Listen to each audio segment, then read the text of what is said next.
नमस्कार देवियों सज्जनों, व्यालोक वाणी पर आप सभी का स्वागत है। और हमारे साथ हैं अवनीश पीएन शर्मा जी, प्रारब्ध के संपादक और हमारे बड़े भाई। आज हम बात करेंगे मणिपुर की। मणिपुर जो पिछले 1 साल से लगभग जल रहा है, सुलग रहा है। इस बीच में बहुत कुछ हुआ, गंगा यमुना में बहुत पानी, सीवर और क्या क्या बहा। लेकिन मणिपुर को लेकर कांग्रेस, राहुल विंची और उनका पूरा गिरोह जिस तरह से कर रहा है, वह खतरनाक संकेत है। 1 साल तक उस उत्तर पूर्वी राज्य को सुलगाए रखना, जहां की स्थितियां बहुत ही वोलाटाइल हैं, वल्नरेबल हैं, उसको अगर ये गिरोह लगातार सुलगा रहा है तो उसकी मंशा क्या होगी? क्यों राहुल विंची ये कहते हैं कि पूरे देश में केरोसिन छिड़का जा चुका है और बस एक तीली मारने की देर है? क्यों राहुल विंची के साथ ही बार बार ये कहते हैं कि चिकन नेक, यानी कि जो सिलीगुड़ी वाला रास्ता है, सिलीगुड़ी से लेके और वो बंगाल वाला, जो भारत की चिकन नेक जिसको कहते हैं, उस रास्ते पर कब्जा किया जाए? क्यों ये सारा इकोसिस्टम इस पूरे मसले को हिंदू बनाम ईसाई बनाने पर तुला हुआ है, जबकि वहां पहले से ही इन 7 राज्यों में हिंदुओं की जनसंख्या बहुत कम हो गई है? हमारे अतिथि हैं, उनकी एक अलग थियरी है, लेकिन मेरे लिए, मैं व्यक्तिगत रूप से यह मानता हूं कि वहां मैतेई हिंदुओं की एक शाखा कह लीजिए या जो भी कह लीजिए, हालांकि आजकल ये भी चल रहा है कि वो जनजाति हैं तो उनको अलग करो। जैसे क्रिप्टो क्रिश्चियन मुख्यमंत्री हेमंत सोरेन ने बयान दिया कि आदिवासी हिंदू नहीं है। तो आदिवासी क्या है? क्या क्रिश्चियन है? क्या मुसलमान है? क्या पूरे उत्तर पूर्व को इन्होंने ईसाई बनाकर यही करने की सोच रखी है? और भला अमेरिका में डोनाल्ड ट्रंप के जीतने से और 2 महीने बाद पदभार ग्रहण करने से इन सब में क्या क्या परिवर्तन आएगा और कैसे हम लोग एक बहुत ही सघन और संवेदनशील विषय से गुजर रहे हैं? इन सब पर नए तथ्य और नए रहस्य खोलेंगे अवनीश जी। इसलिए सीधा उनके पास बिना किसी देरी के चलते हैं। ओवर टू यू अवनीश जी। जी व्यालोक जी, देखिए, बहुत सहज है ये कह देना, और ये कहा भी जाना चाहिए कि मैतेई हैं क्या, या पूरे पूर्वोत्तर में किस तरह से क्रिश्चियनिटी कन्वर्जन वो लंबे समय से चलता रहा है। लेकिन मैं मैतेई के मामले को जरा सा हिंदू के साथ साथ एक और पक्ष के रूप में देखूंगा। आप जब उन्हें ये कहेंगे, या कोई भी ऐसा आदिवासी समुदाय जो कि हमारे स्पेशल संवैधानिक प्रोटेक्टेड है, आप झारखंड ले लीजिए, आप बाकी जगह ले लीजिए, दरअसल जैसे ही आप या कोई भी, मैं जब आप कह रहा हूं तो मैं आपको नहीं संबोधित कर रहा हूं, जैसे ही आप जनजातीय सांस्कृतिक पहचान को डिस्टर्ब करके कोई दूसरा कलेवर उड़ाने का प्रयास करेंगे, तो ये एक बॉन्डिंग की जगह डिसमेंटलिंग होगा। वहीं पर दूसरे ऐसे नेगेटिव लोगों को, जैसा कि अभी आपने झारखंड के संदर्भ में वहां के मुख्यमंत्री क्रिप्टो क्रिश्चियन साहब का नाम लिया, ऐसे तत्व आ जाएंगे। अब इसको मैं बता देता हूं, फिर मैं आपकी मूल बात पे, आज की बात पे आता हूं। देखिए, है क्या, मैतेई समुदाय के बीच में रहा हूं। मैं असम में 2-2.5 साल तक रहा, और मेरा नॉर्थ ईस्ट के बहुत सारे इलाकों में। आप चाहे त्रिपुरा देख लीजिए, चाहे मणिपुर देख लीजिए, इवन मिजोरम में भी ये बड़ा भ्रम है कि जितने भी आदिवासी हैं वो पूरी तरीके से कन्वर्ट हो चुके हैं और सब क्रिश्चियन हो चुके हैं। साहब, जरा कभी संस्कृति खोजा करिए। मैतेई समुदाय में वैष्णव संस्कृति जिस तरीके से आम दिनचर्या में शामिल है, वैसा उदाहरण अगर केवल आपको देखने को इस समय मिल सकता है, तो मैं गर्व से कहता हूं केवल साउथ के कुछ राज्यों में मिलता है, जहां आपकी रोज की दिनचर्या में ये बातें शामिल होती, उनका खान पान, उनका पहनावा, उनके रिचुअल्स, उनके कर्मकांड, सब कुछ। लेकिन उसी के साथ परम सत्य यह भी है कि वो जनजातीय हैं और हिंदू जनजाति हैं उनका, वो कहते हैं ना, वो हिंदू जीवन हिंदू तन मन। तो यही वो सूत्र वाक्य है जहां से ऐसे नेगेटिव्स को स्पेस मिलता है।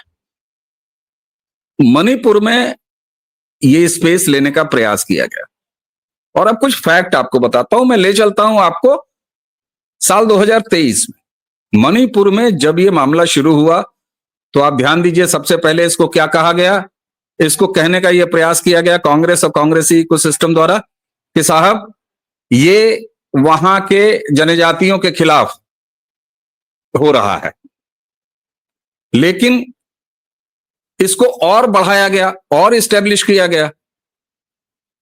और अगर मैं भूल नहीं रहा हूं तो अगस्त 2023 में कलकत्ता में एक कार्यक्रम था और मिस्टर गारसेट, एम्बेसडर अमेरिका के, उनसे एक सवाल पूछा गया मणिपुर के बारे में। तो उन्होंने अगस्त 2023 में यह कहा कि अगर भारत मणिपुर पर हमारी मदद मांगता है, यानी अमेरिका की मदद मांगता है, तो अमेरिका मदद करेगा। साथ में उन्होंने ये भी कहा कि नहीं भाई साहब, ये इंटरनल मैटर है, लेकिन फिर भी। और ये कहते ही मणिपुर को इंटरनेशनल मामला बनाने का प्रयास किया गया।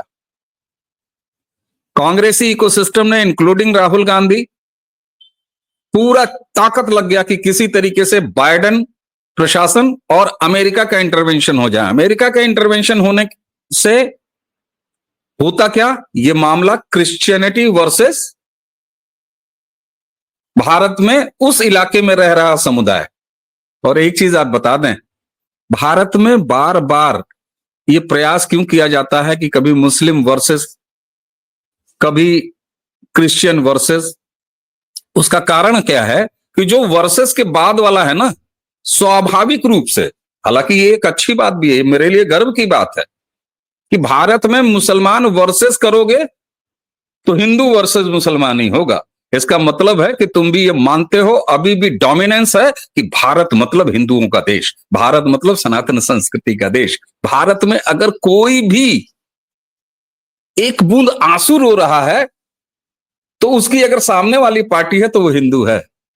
हालांकि थोड़ी सी ये नकारात्मक में से एक्सट्रीम पॉजिटिव चीज निकालने की बात है, लेकिन कम से कम ये तो मान रहे हो ना।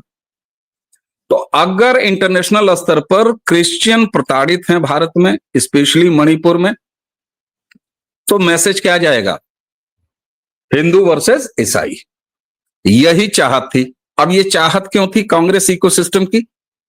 कांग्रेसी इकोसिस्टम की चाहत इसलिए थी कि जैसे ही ये मुद्दा इंटरनेशनल बनेगा, क्रिश्चियनिटी वहां इन्वॉल्व होगी, तो पूरा क्रिश्चियन समाज यूरोपियन देशों से लेके और तमाम जगहों से, जैसे आपने देखा होगा मुस्लिम जब भी होता है तो कहीं ना कहीं उधर 52-57 देशों से कहीं ना कहीं से अजान शुरू हो जाती है। तो ये एक प्रयास था साल 2023 के अगस्त में। लेकिन बिल्ली के भाग से छीके तो टूटा नहीं करते। अमेरिका से एक डायस्पोरा ने, जो भारत केंद्रित डायस्पोरा है, जो भारत पर ही अपने रिसर्चेस करता है, पेपर्स करता है, और ये कांग्रेसी इकोसिस्टम में जितना ये गिरोह है ना, वो चिल्लाता है। अमेरिका की रिपोर्ट में कहा गया है कि अब्दुल यहां बहुत प्रताड़ित है। ये जानते हैं किस तरह की रिपोर्टें होती है? इसी तरह के डायस्पोरास की रिपोर्ट होती है।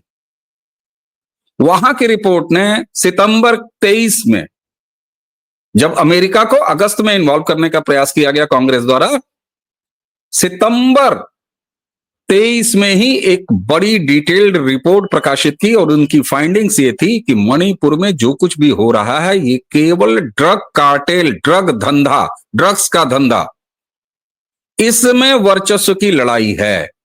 और चूंकि हाईकोर्ट ने डिसीजन दे दिया था और निर्णय दे दिया था, जिसके लिए इंप्लीमेंटेशन पर काम पे आ गई थी कि मैतेई समुदाय को भी आदिवासी स्टेटस दिया जाए। आदिवासी स्टेटस दिया जाए, इससे होता क्या? इससे होता ये कि जो मणिपुर का हिली एरिया है, जहां पर ये पूरा ड्रग्स का अवैध खेती और कारोबार होता है, ट्रैफिकिंग के रास्ते हैं, वहां पे एक्सेस शुरू हो जाता मैतेईस का।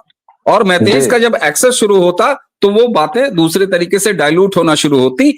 उस रिपोर्ट में ये कहा गया कि ये कहीं से भी धार्मिक मामला नहीं है, जबकि कांग्रेस इस बात के लिए लगातार प्रयास करती रही।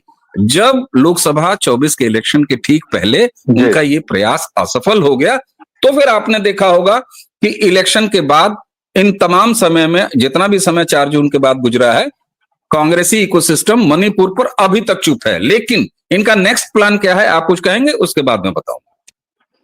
बस आपकी बातों को 2 बिंदुओं से जोड़ूंगा और दर्शकों श्रोताओं ध्यान दीजिएगा कि अवनीश जी ने कहा अपनी शुरुआत में कि ये क्यों हो रहा है। उन्होंने जो कारण बताया है वो चूंकि बहुत ही पॉजिटिव आदमी है, एक्सट्रीम नेगेटिव से, और अक्सर हम लोगों की नोकझोंक भी इस पर होती है, बोलते हैं कि वैल्यूक तुम यार बहुत नेगेटिव सोचते रहते हो। ऐसा नहीं है, दुनिया ऐसी नहीं है। लेकिन हिंदुत्व एकमात्र गढ़ है, भारत एकमात्र देश है जिस पर ये अब्राहमिक राजनैतिक विचारधारा वाले, चाहे वो क्रिश्चियनिटी हो चाहे इस्लाम हो, अब तक संपूर्ण कब्जा नहीं कर सके हैं। और इसीलिए अवनीश जी कह रहे हैं ठीक वही बात जो मैं कह रहा हूं। मैं केवल उसको हिंदू नाम दे रहा हूं क्योंकि उन्होंने हमें कितनों में बांटा। पहले जातियों में बांटा, फिर आदिवासियों में बांटा, फिर मूल निवासी, फिर फला निवासी। इनके आर्यन आक्रमण की धज्जियां उड़ गई हैं थियरी की, लेकिन वो अभी भी यही परोस रहे हैं। अगर मैतेई मणिपुर में फिर से प्रभावी हो जाएंगे और वो तमाम इलाकों में जाएंगे तो हर एक गांव में वहां एक ठाकुर का मंदिर और कुआं है। 1400 ईस्वी में पुरी से वहां गए थे और निम्बार्क संप्रदाय की वहां दीक्षा दी थी। हर एक मणिपुरिया अभी भी उस जड़ से जुड़ा हुआ है। तो ये जो म्यांमार से लेके और तमाम जगहों पर चल रहा है मामला, इसका खुलासा हो जाएगा। और इसीलिए इसको कभी हिंदू बनाम ईसाई बनाओ। दिल्ली का मामला आपको याद दिला दूं कि पहली बार जब प्रधानमंत्री मोदी ने शपथ ली थी तो एक पियक्कड़ ईसाई ने एक ईसाई चर्च की कुछ ईंट निकाल ली थी और उस पर कहा गया कि ईसाइयों पर हमला। और वो चूंकि पहली बार इस देश में दक्षिण पंथ की एक पूर्ण प्रभावी सरकार बनी थी तो बहुत हंगामा भी हुआ था। तब से अब तक बहुत पानी बहा, बहुत चीजें हुई, लेकिन हर एक साल इन लोगों ने कुछ ना कुछ किया। वापस मणिपुर पर आते हैं। मणिपुर हो, मिजोरम हो, अरुणाचल हो या जो भी हो, इतिहास पढ़ेंगे तो ये न जाने कब से भारत राष्ट्र से जुड़े हुए हैं और ये उसी के विभिन्न फूल हैं। लेकिन यहाँ राहुल विंची क्या कहता है कि हम एक देश ही नहीं है, हम एक राष्ट्र ही नहीं है, क्योंकि वह मूर्ख राष्ट्र की परिभाषा नहीं जानता है।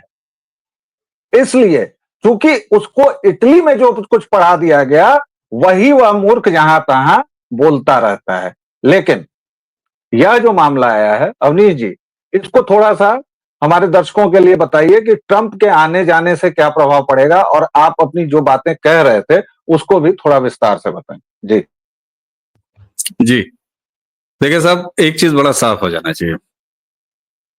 आप बार बार एक सवाल उठा रहे हैं कि 2014 के बाद से एक बड़ी फीलिंग भी आई है, हम सब हिंदू हैं, बटोगे तो कटोगे तक मामला आया, उसको देश स्वीकार भी कर रहा है। लेकिन मैं एक अलग बात, ये वो संक्रमण और युद्ध काल है, मैं इसको युद्ध काल बता रहा हूं। ऐसे में अगर आप अपने दुश्मन को एक बाल बराबर भी रास्ता देते हैं तो यह आपके उस एकीकरण के अभियान के लिए उतना ही खतरनाक होगा जितना कि कोई दुश्मन नुकसान कर सकता है। उसकी वजह क्या है, इस बात को बड़ा साफ कर लेना चाहिए। बड़ा आसान है बंद कमरे में वंदे मातरम कहना, ये बड़ा आसान है साहब, 2 लाइन लिख देना कि हम सब हिंदू हैं, हमें बंटना नहीं है। लेकिन बांटने का स्पेस कहां मिलता है? जरा प्रैक्टिकल जमीन पर। मैं इमोशन समझता हूं, अंततः मैं उसी निष्कर्ष जो मिले, जो लक्ष्य हासिल हो, उसी की बात कर रहा हूं। लेकिन जरा प्रैक्टिकल होकर सोचना पड़ेगा। जैसे ही किसी आदिवासी संवैधानिक रूप से आदिवासी स्टेटस पाए किसी समुदाय को ऐसा महसूस कराएंगे कि मुझे कुछ और पहचान देने का प्रयास किया जा रहा है, और इसीलिए मैंने कहा कि वो ऑलरेडी वो संस्कृति जी रहे हैं, तो होगा क्या, वो विचलन होगा। और इसी का फायदा उठाया है कांग्रेसी इकोसिस्टम ने 2024 के चुनाव में, जब उन्होंने ये कहा एससी वर्गों की रिजर्वेशन खत्म हो जाएगा। अगर भाजपा की सरकार आ गई तो रिजर्वेशन खत्म हो जाएगा। हिंदू एकीकरण का सपना अगर आपने पालना है तो दोनों हाथ फैला के पालना होगा, और किसी की भावना, किसी की में बाल बराबर भी जगह अगर आपने विचलन का छोड़ा तो ये जहर बोने वाले इसी तरह करेंगे। इसलिए प्रैक्टिकल अप्रोच अपनाना चाहिए। आप अचानक एक दिन जाके अगर कह देंगे पहाड़ के किसी उससे जंगल में जाके आप संथाल परगना में चिल्ला दीजिए कि सब लोग टीका लगा के निकलो और तुम्हें मांसाहार बिल्कुल नहीं करना है, कल से वैष्णव जीवन जीना है। मैतेई समुदाय सुअर से लेके हर कुछ वो खाता है जो नॉर्थ ईस्ट की भोजन संस्कृति है, लेकिन वैष्णव जीवन भी जीता है। क्या जवाब है किसी के पास? क्या जवाब है किसी के पास? आप उन्हें कहेंगे कि अपनी भोजन संस्कृति से तुम दूर हो जाओ, वो कहेंगे ठीक है फिर तुम हमसे दूर हो जाओ। तो 100% देखिए, समस्या यही है कि बेटा सबको राम जैसा चाहिए, सबको चाहिए। तो इसलिए मैं 100%, जब आप इतने झंझावातों में फंसे हुए हैं, आपके आसपास इतने शत्रु मंडरा रहे हैं, तो ये जरा ढक छुप के अभी चल लेने की आवश्यकता है। प्रैक्टिकली यही है। अब मैं आता हूं, असफल प्रयास 2023 में रहा, और मैंने जैसा कहा कि लोकसभा चुनाव जब आए और 4 जून को वापस तीसरी बार नरेंद्र मोदी आ गए, तो कांग्रेसी इकोसिस्टम को यह लगा कि हाय अल्लाह, ये प्रोजेक्ट तो हमारा गड़बड़ हो गया। हम नॉर्थ ईस्ट में, जो कि असम से शुरू होकर और लगातार राष्ट्रवाद के लहर में डूबता जा रहा है, वहां पर हम ऐसा कुछ कर नहीं पाए, क्योंकि हमें पूरी क्रिश्चियनिटी बिरादरी का नहीं मिला। और कुछ की गांधी परिवार और विंची परिवार का खुद का इंटरेस्ट है, दे आर क्रिश्चियंस, वो वेटिकन के रिप्रेजेंटेटिव हैं।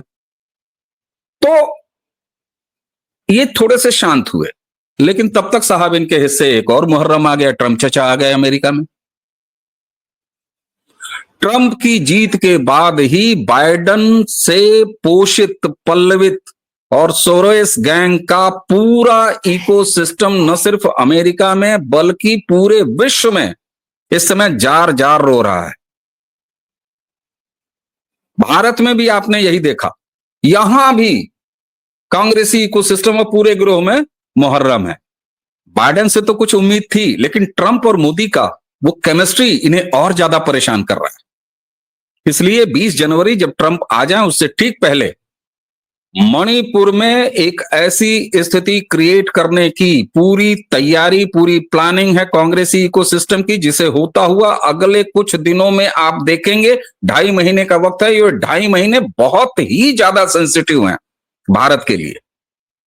वहां पर ईसाई वर्सेस हिंदू करने का प्रयास किया जाएगा। और ध्यान दीजिएगा, मैंने अभी कहा 23 में जब ये किया गया तो अमेरिका से ही रिपोर्ट आई कि नहीं साहब, ये धार्मिक है ही नहीं है, ये ड्रग कार्टेल का मामला है, ये ड्रग्स का मामला है।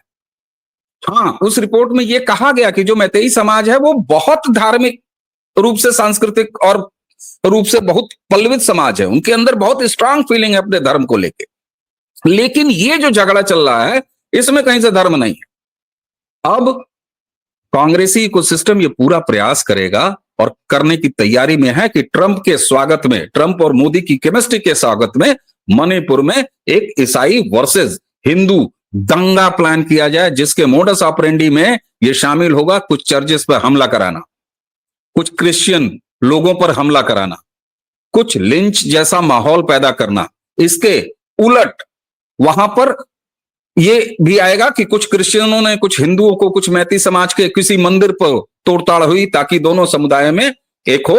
और स्थिति एक बार फिर ट्रंप के आने के बावजूद इंटरनेशनल क्रिश्चियन बिरादरी का एक संज्ञान वाला काम किया जा सके, और ताकि ट्रंप के आने से जो एक पॉजिटिव माहौल भारत में विशेष रूप से ट्रंप और मोदी के संबंधों को लेकर है, मणिपुर, क्योंकि देखिए आप, ट्रंप भी रिलीजियस आदमी है। ट्रंप, मैं ये नहीं कह रहा हूं सनातन पंडित जी हैं, लेकिन जिस मजहब को वो मानते हैं उसका वो सम्मान करते हैं, और वो सार्वजनिक रूप से उसका प्रदर्शन भी करते हैं। इस चुनाव कैंपेन के दौरान उन्होंने किया। ऐसे में ट्रंप के अंदर और किसी भी, मैं कहता हूं किसी, आप ढाका में आज हिंदू का प्रताड़न हो रहा है, हर दूसरा भारतीय अपने प्रधानमंत्री, अपने सरकार, अपने गृह मंत्री से ये उम्मीद लगाया बैठा है ना कि कुछ करो। ये फीलिंग किसी दूसरे धर्म में भी होगी, और इसी एलिमेंट को जगाने का प्रयास किया जा रहा है ताकि भारत और अमेरिका में ट्रंप के आने के बाद जो एक दूसरे तरह का जियो ऑर्डर सेट होने जा रहा है उसको डिस्टर्ब किया जा सके। ऐसे में हमें बहुत सावधान, हमारे लिए वाकई में बता रहा हूं बेहद गंभीरता से, अगले 2.5 महीने 20 जनवरी तक, जब तक ट्रंप आ जाएं और ट्रंप के आने के बाद भी कुछ चीजें लगातार होंगी। सोशल मीडिया पे कांग्रेसी इकोसिस्टम इस तरह की चीजें प्रमोट करेगा, कुछ फेक और फर्जी आईडीज क्रिएट की जाएंगी जो इस तरह का एक बार फिर अभियान चलाएंगी। हमले तक कराए जा सकते हैं, चर्चों में आग लगाई जा सकती है, और इंटरनेशनल बिरादरी का ध्यान एक बार फिर आकृष्ट कराने का प्रयास होगा कि मणिपुर में ईसाई वर्सेस हिंदू हो रहा है, और फिर एक बार इकोसिस्टम कहेगा ये देखो आरएसएस के गुंडे, ये देखो संघी, ये देखो मोदी के, ये देखो नव राष्ट्रवादी, ये देखो नव हिंदू, और भारत का माहौल कैसे बिगाड़ा जा रहा है, कभी कहीं अब्दुल तो कहीं डेविड। ये स्पष्ट प्रयास है। ऐसे में मेरी तरफ से सभी दर्शकों को, जहां तक ये बात पहुंच रही है, अगले कुछ समय हमारे लिए बेहद कठिन है, लेकिन हमें करना क्या है इसका उपाय भी है। उपाय यह है, सोशल मीडिया में इस तरह के अगर आपको उकसाया जाता है, बिल्कुल हवा लहरा के कट्टर हिंदू और ये तमाम चीजों से बचना है, संयत होकर काम करना है। संयत होकर काम करेंगे तो ये उसी नारे का परिचालन होगा, बटोगे तो कटोगे, एक रहोगे तो सेफ रहोगे। इसलिए जब हमारे सनातन ने हमें इतनी लिबर्टी दी है कि हमारा मैतेई समुदाय हर तरह का खान पान करने के बावजूद भी विशुद्ध वैष्णव हो सकता है, तो इसलिए अगर कोई हमारा भाई अपने आप को बाबा साहब का दत्तक पुत्र कह के एंजॉय कर रहा हो, उसे भी एंजॉय करने दीजिए। अगर कोई अपनी आदिवासी पहचान को कह रहा हो कि हम इसके पहले ये हैं उसके बाद कुछ और हैं, मुझे स्वीकार्य है, क्योंकि अभी आपके पास बीमारियां बहुत हैं। इसलिए जब पेट में घाव लगा हो उसी समय हाथों और टांगों को मजबूत करने की एक्सरसाइज नहीं करनी चाहिए। ये बेहद कठिन समय है भारत में। हम एक निर्णायक यात्रा में हैं। 2014, 2019, 2024 इस बात को स्थापित कर रहे हैं कि हमने एक रहना और सेफ रहना सीख लिया है, इसीलिए इनकी ये तमाम साजिशें बढ़ेंगी। अतः किसी भी जबरिया किसी को एक सिंगल पहचान, हम किसी किताब से नहीं चलते, इसलिए हमारे पास विभिन्न किताबें हो सकती है। जी बिल्कुल, हर तरह की संस्कृति हो सकती है, हर तरह का पहनावा हो सकता है, हर तरह की भोजन संस्कृति हो सकती है।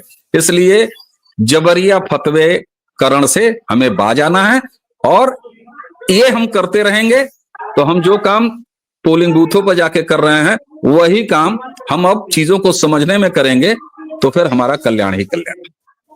जी बिल्कुल ठीक बात कही आपने। एक हैं तो सेफ हैं, बटेंगे तो कटेंगे। और जो बातें अवनीश जी ने कही वो हर एक सनातनी जानता है कि सनातन कभी किसी को एक डिक्टेट नहीं देता है कि आपको यही करना है। आप हैं तो हैं, नहीं हैं तो नहीं है, क्योंकि हमारे यहाँ कोई ऐसी पद्धति नहीं है कि आपको 5 बार फलानी दिशा में फलानी जगह जाना है, या आपको 5 बार वही पानी पीना है, बपतिस्मा कराना है, या कुछ कटा फटा लेना है। ऐसा कुछ भी नहीं है, और अगर है तो वो भी ठीक है, ये भी ठीक है, सब ठीक है।